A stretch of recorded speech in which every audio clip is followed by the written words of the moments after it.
Niki kula pun janji nggih. Kula niku kan gek Selasa bulan yang lalu niku khatam hikam. Terus kula mulang hikam teng mriki Selasa pagi niku pun sekitar 2 tahun. Pokoke walhasil diparingi Allah niku khatam. Terus kula kepengin napa ngatami donga nu saniki mergi cara ulama tambah kathah tambah napa sae. Dadi ora usah sampean di perasaan ora melok ngaji kok melok khataman. Sing ngaji ya mbok paham ora ya ora roh. Sing ora ngaji pokoke ora roh padha ora roe sing penting ditampa napa pangeran ngoten mawon.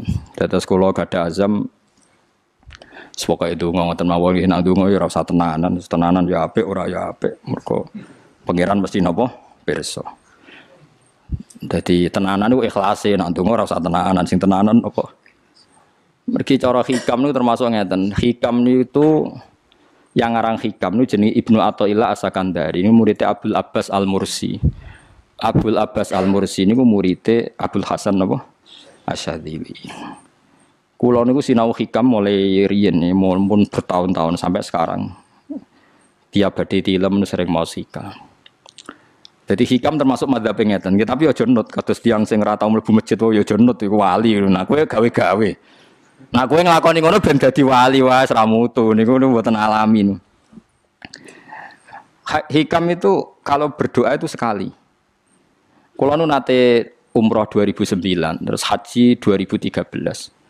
Terus kemarin kula umroh malih tahun kemarin, baru ruwah kemarin. Niku kadang-kadang berkali-kali kalau itikaf teng multazam, tapi ora tau sida donga sampai sakniki.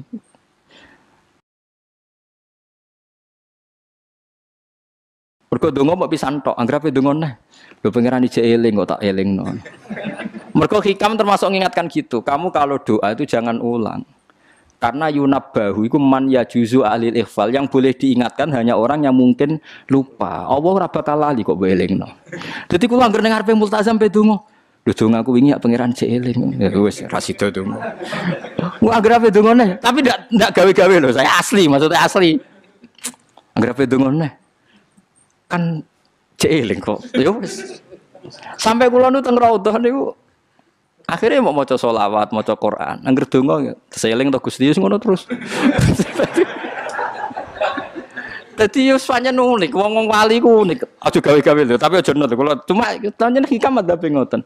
Wa inna mayunabba wa amsne den elingno sapa man wong ya juzu kang oleh ali ngatasi man apa alif falali. Sing oleh mbok elingno zat sing kemungkinan lah wong ora tau lali kok amen mbok elingno. Wingi mbok omongi, saiki mbok omongi. Lho cara kowe diutang ditagih terus iso eling. Dadi hikam madzhab unik. Ya tapi udahnya wali ya tetap napa? Wali wis keliru tetap wali. Nah, ben arah wali ku bener wae tetep ra wali wis ra bakat. Tapi aja gawe-gawe lho, syaratnya napa? Syaratnya aja napa? Gawe-gawe. Iki kula iki sering diprotes ben. Gus ora tau ora jenengan donga. Jare sapa ora donga? Wingi sedonga. Kok ora donga nah? Jeling. Kadang kula yang ngerasa dosa tapi piye kadang teng ati ngoten ya akhire ya ora roh. Pokoke aku anggere pengen donga ya donga, ben ora ya ora. Pas donga ya anut wali, pas ora ya anut wali. Kadung bener. Dadi pas donga ya bener, pas ora ya bener. Tapi itu memang sebagian madzhab beliau. Jadi ini nanti saya bacakan hikam dua kata mutiara terus donga, supaya donga sampean donga, supaya donga. Piye-piye kita gadah sanad madhab yang diakui termasuk Thariqah Mu'tabarah selain Naqsyabandiyah, Qadiriyah, napa Sadiliyah. Lah Sadiliyah itu nggih hikam niku meneng mergo hikam sing aran Abdul Abbas Al-Mursi murid Abil Hasan napa Asy-Syadzili. Sehingga orang tahu madhab Sadiliyah ya lewat kitab napa hikam. Makanya kitab-kitab apa saja generasi setelah beliau itu enggak bisa lepas dari kitab napa hikam.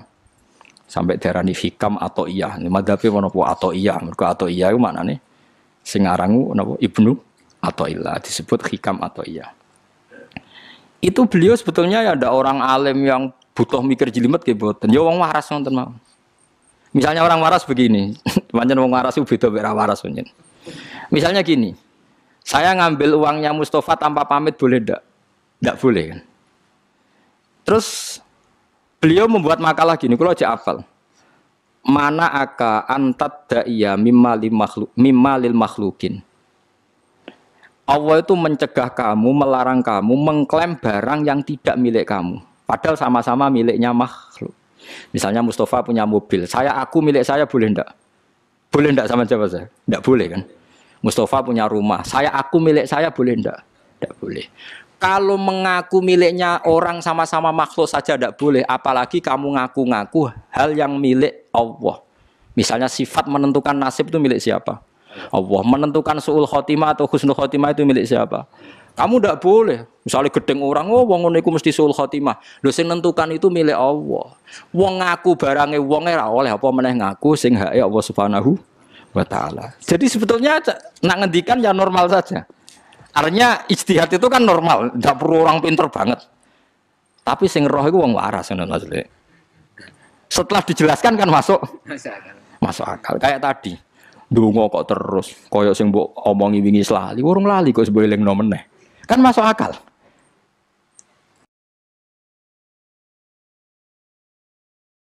Tapi kok jangan aku, mergo ora asli, ora asli. Wong anut-anut kan mboten apa. Dadi ini kula waca kalih mawon nggih, kenangan kula ben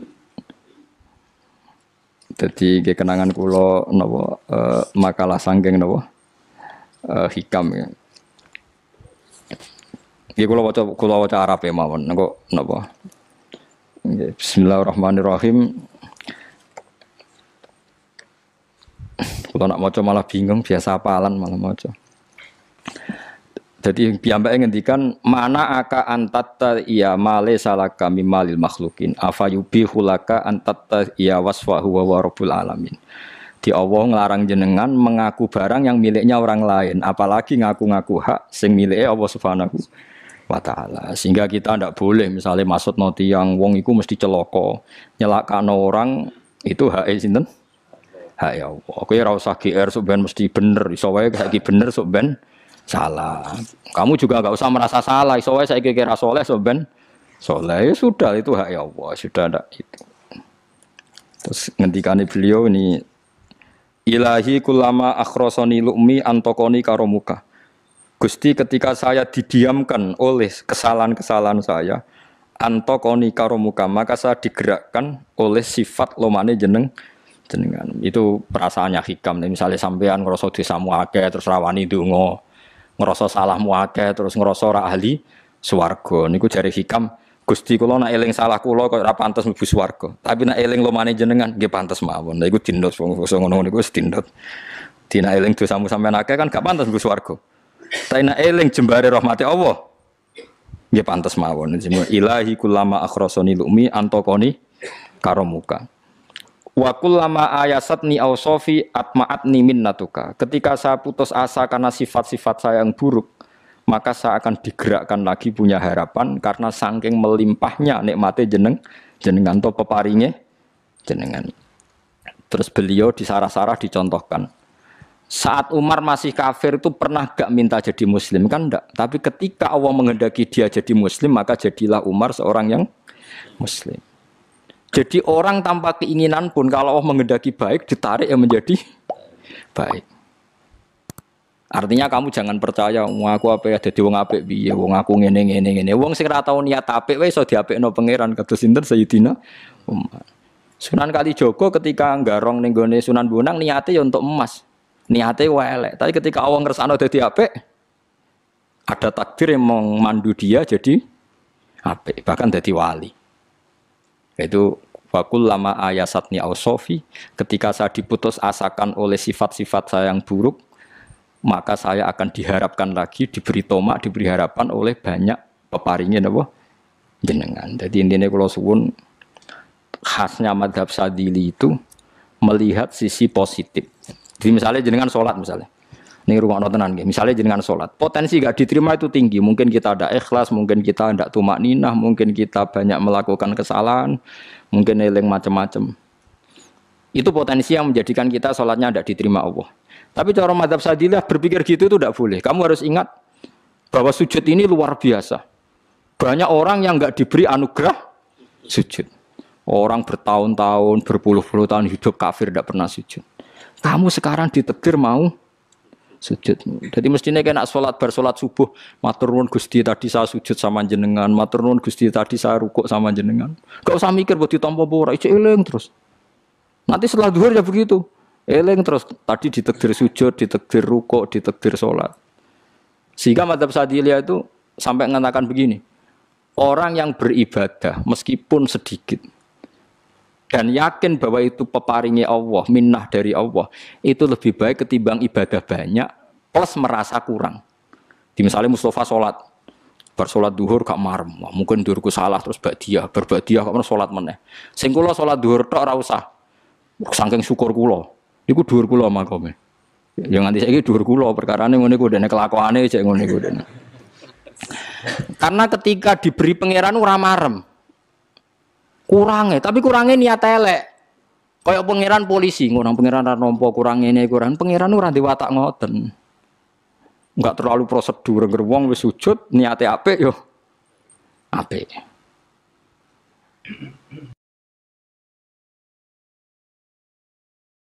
Ya mulane kula nate debat mbek jenengan kula kan bolak-balik cerita. Sampai nak sujud itu untuk menjadi sah itu kan bathuk, tangan loro, dengkul loro, delamaan loro, sehingga harus sujud pada 7 anggota. Jadi menurut madzhab yang asoh kalau sujud itu harus 7 anggota. Tapi ada ulama yang mengatakan cukup bathuk tok ambek sikil. Angger wis ngene jenenge sujud. Alasannya ulama iki masuk akal. Saiki nak diwalik. Ana Zaid yang muslim. Bathuke ditemplekno bumi niat sujud ning berhala, hukumnya kafir ta ora? Enggak jawab ya, kafir kan? Iku syaratnya anggota 7 apa asal bathuke nemplek? Mulane jari ulama sing kaul sani. Lah iya nggo murtad ora usah syarat kok nggo bener. Syarat. Lah iya sing digo murtad ora usah syarat kok sing sujud nggo pangeran. Syarat. Nggo syarat. Nah ngono ora usah syarat anggere ngono ya jenenge sujud. Buktine wis sah nggo dadekno murtad. Yo, dadi ulama yo macam-macam. Mene kok jangan aku ilmune sakit. Artinya sampean ra kudu anut mazhabku. Maksudnya mergo kula lah ya sadar sebagian mazhab saya itu masalah bagi Anda. Tapi saya ikut Anda lebih masalah kan. Ngopo kok ora roh? Maksudnya kan gak jelas. Acuannya hukum ndak jelas.